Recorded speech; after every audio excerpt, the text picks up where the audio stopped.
J'ai tendance à dire qu'une porte qui se ferme ou une porte qui s'est mal fermée, c'est forcément pour mieux derrière. Donc je pense que c'est juste... faut juste, dans sa vie, être quelqu'un qui rebondit rapidement pour que dans son travail, ça puisse arriver de façon fluide. Et puis, les moments de doute, la chance aussi d'avoir une équipe, c'est de ne pas être tout seul.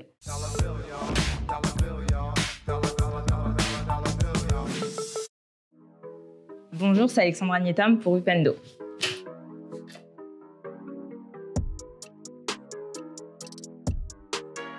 On est un bébé du Covid. Elle est née un peu par hasard. On était en plein confinement avec mon associé. Et en fait, on avait des gens qui venaient souvent nous voir de façon individuelle. Donc moi, j'avais mon activité en communication vraiment pure de mon côté. Lui avait son activité en marketing. Et en fait, les gens, en général, quand ils avaient un besoin sur ces niveaux, ne savaient pas s'il fallait plutôt aller voir le marketing ou la communication. Et on s'est rendu compte que c'était des choses assez complémentaires et pour lesquelles on pouvait avoir vraiment une offre assez 360. Et c'est comme ça qu'elle est née, en fait.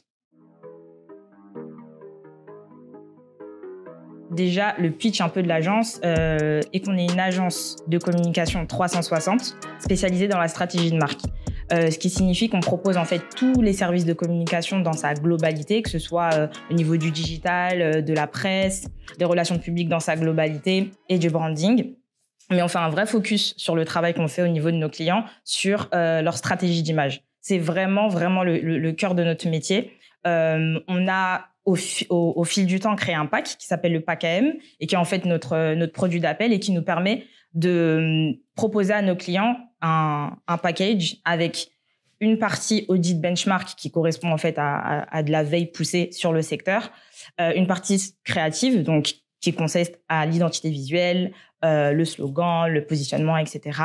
Et une troisième partie qui correspond à la stratégie de lancement, donc avec tous les supports qui y sont affiliés, que ce soit des spots publicitaires, que ce soit des shootings photos, package, peu importe. Et ensuite, une partie assez sur mesure qui correspond souvent à la demande et au budget de notre client. Donc ça, c'est vraiment le cœur de notre métier, le cœur de l'agence.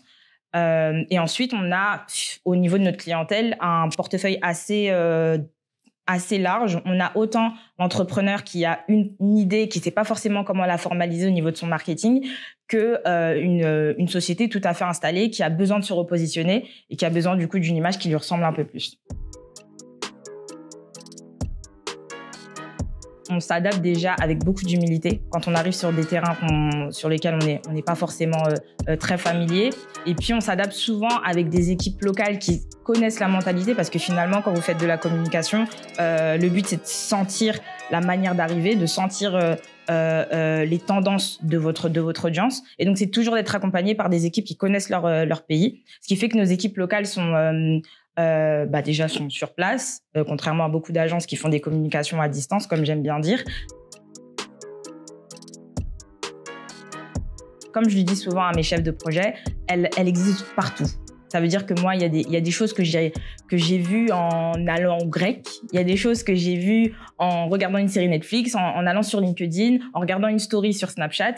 La créativité, elle vient de partout. On est quand même dans un domaine qui est assez sympa parce que il est en constante mouvance. Enfin, c'est finalement la communication, personne la détient vraiment parce que aujourd'hui une application ou en tout cas aujourd'hui un mouvement qui est à la mode le sera plus demain à 8h et le sera plus dimanche prochain.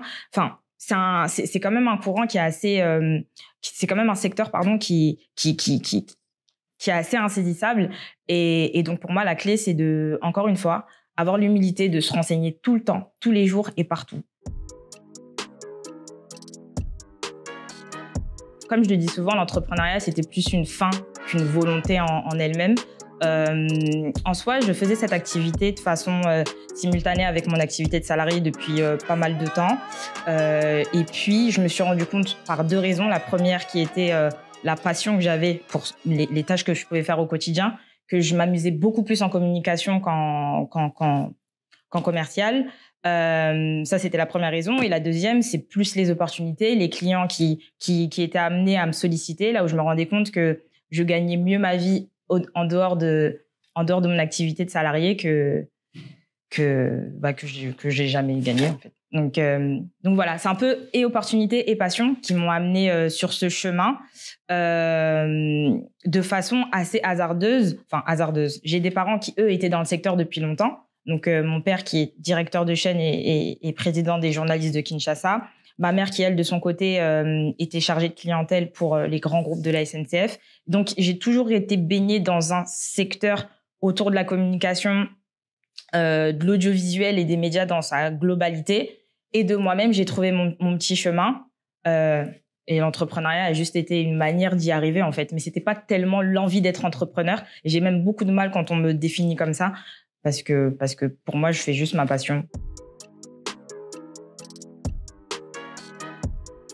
C'est très bateau ce que je vais dire, mais il suffit juste d'être un peu naïf et, comme je disais, de se dire que tout arrive pour une raison. Donc, moi, j'ai tendance à dire qu'une porte qui se ferme ou une porte qui s'est mal fermée, c'est forcément pour mieux derrière. Donc je pense que c'est juste... faut juste, dans sa vie, être quelqu'un qui rebondit rapidement pour que dans son travail, ça puisse arriver de façon fluide. Et puis, les moments de doute, la chance aussi d'avoir une équipe, c'est de ne pas être tout seul.